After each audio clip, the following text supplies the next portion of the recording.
Hey guys, welcome back to one stop biology. और आज के वीडियो में हम कवर करने वाले हैं population growth. So guys, I hope आपको याद होगा कि हम क्लास 12th में अभी चैप्टर 13 कवर कर रहे हैं, जो कि किसके बारे में है? बेसिकली इकोलॉजी, है ना। तो उसमें हमने ऑर्गेनिजम्स के बारे में ऑलरेडी बहुत कुछ पढ़ा है, और इस टाइम पर हम पॉपुलेशन कवर कर रहे हैं, है ना। और पॉपुलेशन में आज हम कवर करेंगे पॉपुलेशन ग्रोथ। इससे पहले हम ये चैप्टर शुरू करें, गाइज मैं आपको एक चीज बताना चाहती हूँ कि अगर आप क्लास 12th में हैं और अगर आप बोर्ड्स के लिए परेशान, अगर आपको कोई भी ऐसा टॉपिक लगता है जो आपसे कवर नहीं हो पा रहा है ना, जो क्लियर नहीं है, और आप बोर्ड्स में अगर अच्छा स्कोर करना चाहते हैं, तो मैं 5th मार्च से, गाइज 5th मार्च से मैं लाइव क्लासेस शुरू कर रही हूँ।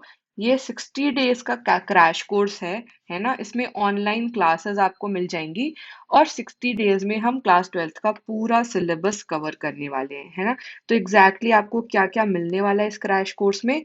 आपको इस क्रैश कोर्स में एक तो लाइव क्लासेस मिलेंगी जो जूम पर होंगी, और इन केस अगर आपसे कोई क्लास मिस हो जाती है तो आपको क्लास रिकॉर्डिंग्स भी मिल जाएंगी, ठीक है। इसके अलावा आपको जो क्लास नोट्स होंगे वो भी मिलेंगे, और टेस्ट भी होंगी। और ये टेस्ट कैसे होंगे? ये टेस्ट एग्जैक्टली बोर्ड्स का जो पैटर्न है ना, उसके अकॉर्डिंग होगा। तो क्योंकि 5 यूनिट है क्लास 12th में, तो 5 यूनिट वाइज टेस्ट होंगे, जैसे जैसे हम यूनिट्स खत्म करते जाएंगे। और 2 फुल लेंथ टेस्ट होगा एक बार जब पूरा सिलेबस कवर हो जाता है तो। और ये गाइस बैच स्टार्ट हो रहा है 5th मार्च से, और ये एंड हो रहा है 30th अप्रैल को।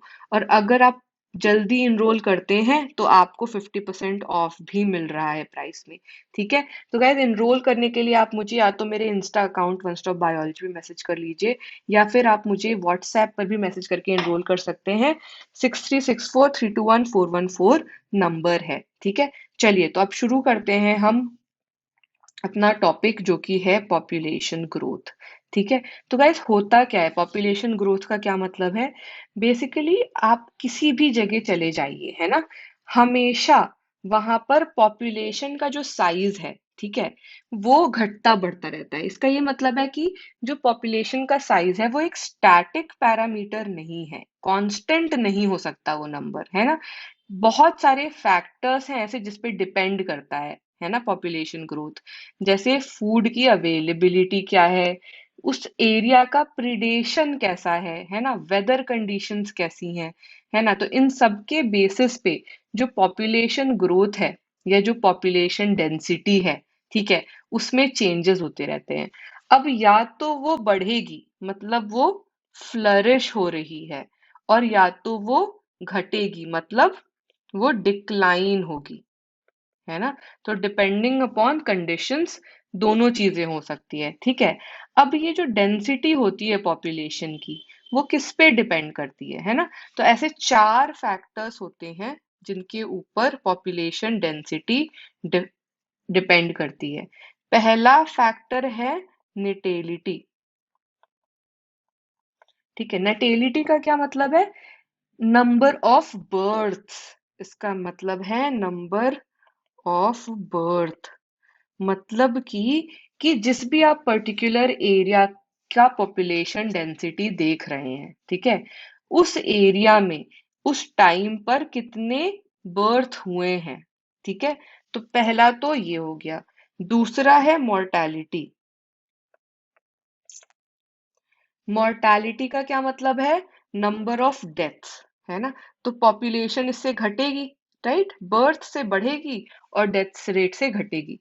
अब नंबर ऑफ डेथ्स का मतलब कि एक पर्टिकुलर एरिया में एक पर्टिकुलर पीरियड पे किस कितने डेथ्स हुए हैं, ठीक है।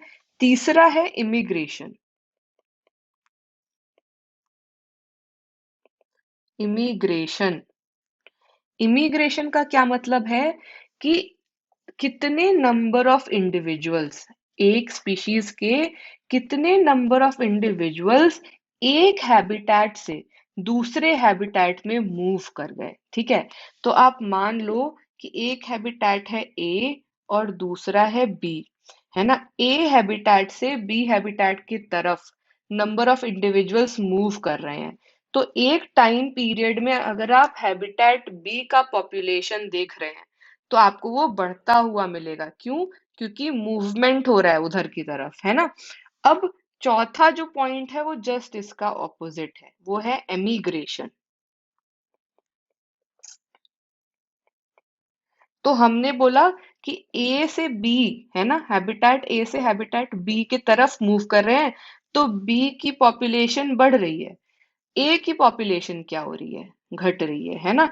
तो नंबर ऑफ इंडिविजुअल्स जो कि लीव करके चले गए दूसरी जगह, है ना, तो उस टाइम पे अगर आप ए का पॉपुलेशन डेंसिटी देखेंगे तो आपको दिखेगा कि अरे ये तो कम हो गया, यहाँ पर एमिग्रेशन की वजह से पॉपुलेशन कम हो गई, है ना।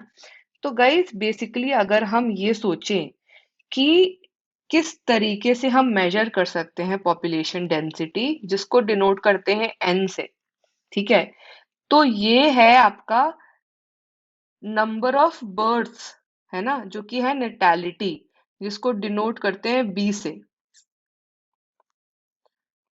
ठीक है, ये प्लस हो रहा है ना। और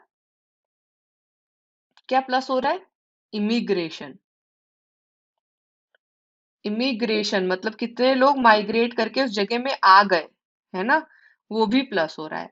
अब माइनस क्या हो रहा है? माइनस हो रहा है एक तो मोर्टेलिटी, है ना, जिसको डिनोट कर रहे हैं डी से। और क्या माइनस हो रहा है? एमिग्रेशन, कितने लोग माइग्रेट करके दूसरी जगह चले गए, तो ये माइनस हो रहा है, ठीक है। मतलब कि किसी एक पॉइंट पर, है ना, यहाँ पर ध्यान दीजिए, किसी एक पॉइंट पर, ठीक है, अगर मतलब पॉइंट यहाँ पर है टाइम, तो किसी एक पर्टिकुलर टाइम टी पर अगर हम डेंसिटी हमें पता है और हमें दूसरा टाइम है t+1 जहां पर डेंसिटी देखनी है ना, तो ये क्या होगी? पॉपुलेशन डेंसिटी जो टी टाइम पर है, ठीक है, प्लस, अब आप क्या प्लस करेंगे? बर्थ रेट, है ना, नंबर ऑफ बर्ड्स, नेटैलिटी और इमिग्रेशन प्लस करेंगे, और क्या माइनस कर देंगे? मोर्टेलिटी और इमिग्रेशन, ठीक है। तो ये आपकी पॉपुलेशन डेंसिटी हो गई एक टाइम t+1 पे, ठीक है। अब गाइस इसके बेसिस पे जो है ना, बहुत सारे पॉपुलेशन ग्रोथ के मॉडल दिए गए, ठीक है। और आपका जो पहला मॉडल है वो है एक्सपोनेंशियल ग्रोथ का। एक्सपोनेंशियल ग्रोथ मॉडल में क्या होता है कि आप ये अज्यूम कर लेते हैं कि जो रिसोर्सेज चाहिए पॉपुलेशन को ग्रो करने के लिए वो अनलिमिटेड है, ठीक है। तो जितने भी स्पीशीज हैं उस टाइम पर, ठीक है, उनके पास वो सारे रिसोर्सेज हैं जो वो फुल्ली यूटिलाइज करके ग्रो कर सकते हैं। तो इस केस में क्या करेंगे कि वो स्पीशीज, ठीक है, फुल पोटेंशियल पे पॉपुलेट करेंगे, ठीक। और जो पॉपुलेशन ग्रोथ होगी वो एक्सपोनेंशियल या ज्योमेट्रिक होगी, ठीक है। अब मान लेते हैं कि एक पॉपुलेशन का साइज है n, बर्थ रेट है b और डेथ रेट है d, ठीक है। अब अगर हमें इंक्रीज या डिक्रीज देखना है तो हम क्या देखेंगे? बर्थ रेट में से डेथ रेट माइनस कर देंगे और उसको मल्टीप्लाई कर देंगे जो आपका पॉपुलेशन साइज है n उससे, ठीक है। उस वजह से आपका ये इक्वेशन आता है। तो यहाँ पर हम क्या कर रहे हैं? बर्थ माइनस डेथ रेट को आर मान ले रहे हैं, है ना। तो जो आपका पॉपुलेशन डेंसिटी आएगी वो क्या आएगी? आर एन, और यहाँ स्मॉल आर क्या है? इंट्रिंसिक रेट है नेचुरल इंक्रीज का, ठीक है। अब यही आपका इक्वेशन जो है वो एक्सपोनेंशियल ग्रोथ पैटर्न दिखा रहा है, ठीक है। इसका गाइस अगर आप कर्व देखेंगे, है ना, इसका अगर आप कर्व देखेंगे तो आपको जे शेप्ड, ये जो शेप दिख रहा है ना, ये शेप दिखेगा। तो इसमें क्या हो रहा है कि एकदम से शूट अप हो रही है एक्सपोनेंशियली, है ना, और रुक ही नहीं रहा है, ठीक है। तो यहाँ पर ये जो आपको इक्वेशन दिख रहा है कि population density at time T is equal to population density at time zero, ठीक है। और नेचुरल लॉग किस चीज का? जो इंट्रिंसिक रेट है नेचुरल इंक्रीज का और टाइम जो है, ठीक है। अब जो दूसरा यहाँ पर आपको गाइस ग्राफ दिख रहा है, ये दूसरा ग्राफ कैसा दिख रहा है? एस सिग्मोइड, है ना, एस शेप दिख रहा है, राइट, ये, ठीक है। ये ग्राफ होता है लॉजिस्टिक ग्रोथ का। अब लॉजिस्टिक ग्रोथ क्या होती है ये देखते हैं। तो गाइस लॉजिस्टिक ग्रोथ में क्या होता है कि हम ये अज्यूम कर लेते हैं कि जो रिसोर्सेस चाहिए ग्रोथ के लिए, पॉपुलेशन ग्रोथ के लिए, वो लिमिटेड है। ठीक है। अब जैसे ही हम बोलते हैं कि रिसोर्सेज लिमिटेड हो गए, तो जो स्पीशीज होते हैं, जो इंडिविजुअल हैं, उनमें कंपटीशन बढ़ जाता है ना। और कंपटीशन बढ़ने से क्या होता है कि अब उनमें से जो सबसे फिटेस्ट है वो सरवाइव करेगा और रिप्रोड्यूस करेगा। ठीक है। तो अब इस केस में क्या होता है कि आपकी पॉपुलेशन रिस्ट्रिक्ट हो जाती है ना। और इसमें होता क्या है, सबसे पहले तो आता है एक लैग फेज, एक स्लो ग्रोथ आती है ना। उसके बाद एकदम से बढ़ता है जिसको बोलते हैं एक्सेलरेशन फेज, है ना। तो ये जो आपका फेज है गाइस, ये वाला फेज है ना, ये तो क्या है, लैग फेज है। ठीक है। उसके बाद से एकदम से ही आपको ग्रोथ मिल रही है।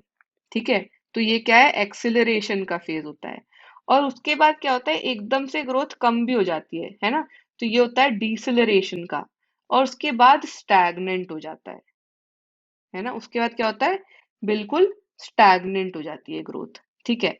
तो आपका ये जो ग्राफ है और आपका ये जो ग्रोथ है, ठीक है, इसी को हम क्या बोलते हैं, इसको हम वर्लूस्ट पर्ल लॉजिस्टिक ग्रोथ भी बोलते हैं। ठीक है, वर्लूस्ट पर्ल लॉजिस्टिक ग्रोथ। ठीक है। और ये क्वेश्चन में भी पूछा जा सकता है। कैसे हम रिप्रेजेंट करते हैं इसको, तो बेसिकली यहाँ पर आपको जो इक्वेशन दिख रहा है वो है ना। यहाँ पर कैसे आप निकाल रहे हैं population density, again intrinsic rate देख रहे हैं, पॉपुलेशन डेंसिटी एक पर्टिकुलर टाइम पे क्या है, यहाँ पे एक नया वो आ गया कैरिंग कैपेसिटी। ठीक है। तो यहाँ पर आपका जो कैरिंग कैपेसिटी है ना, वो क्या है, ठीक है, वो लिमिट करने का जो क्योंकि लिमिटेड रिसोर्सेज हैं, तो जो लिमिट लग रही है ना, वो है। ठीक है।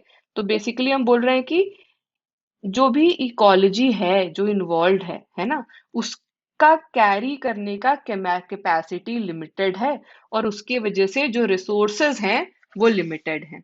ठीक है। अब गाइस, ये जो आपका ग्रोथ मॉडल है, लॉजिस्टिक ग्रोथ मॉडल है ना, क्योंकि एक्चुअली में भी अगर आप नेचर की बात करें तो रिसोर्सेज लिमिटेड ही है ना। तो ये जो मॉडल है इसको ही हम बोलते हैं कि ज्यादा रियलिस्टिक मॉडल है, because in which ways nature में रिसोर्सेज आर लिमिटेड, है ना, there are very few resources which are unlimited, right. तो इसी के वजह से हम लॉजिस्टिक ग्रोथ मॉडल को रियलिस्टिक मॉडल कंसिडर करते हैं।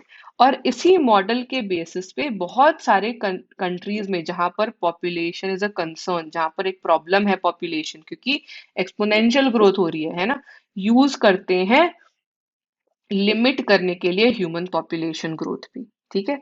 तो गाइस, इसके साथ ही हमने ये टॉपिक भी खत्म कर दिया है। आई होप आपको ये टॉपिक अच्छे से समझ में आ गया होगा, दोनों मॉडल्स अच्छे से समझ में आ गए होंगे, आपको इनके नाम, इनके मतलब, और जिस तरीके से हमने वो डेरिवेशंस करे हैं, जिस तरीके से हमने फॉर्मूलाज डिराइव करे हैं, वो समझना होगा, है ना। तो अगर आपको ये अच्छे से समझ में आ गया है तो वीडियो को लाइक कर दीजिए और आप अपने सारे फ्रेंड से शेयर कर दीजिए जल्दी से। और गाइस, अगर कोई भी डाउट है तो आप अपने डाउट मेरे से पूछ सकते हैं, या तो कमेंट में लिखकर, या तो आप मुझे व्हाट्सएप पर भी अपने डाउट्स भेज सकते हैं। व्हाट्सएप नंबर डिस्क्रिप्शन में ऑलरेडी दिया हुआ है। ठीक है। और गाइस, अगर आप चैनल पर नए हैं तो जरूर चैनल को सब्सक्राइब करके बेल आइकन प्रेस कर दीजिए, सो दैट आपको सारी अपडेट्स मेरे चैनल से रिलेटेड टाइम पर मिलते रहें और टाइम पर आप वीडियोस देखते रहें। Thanks for watching this video guys, मिलते हैं नेक्स्ट वीडियो में। Take care, bye bye.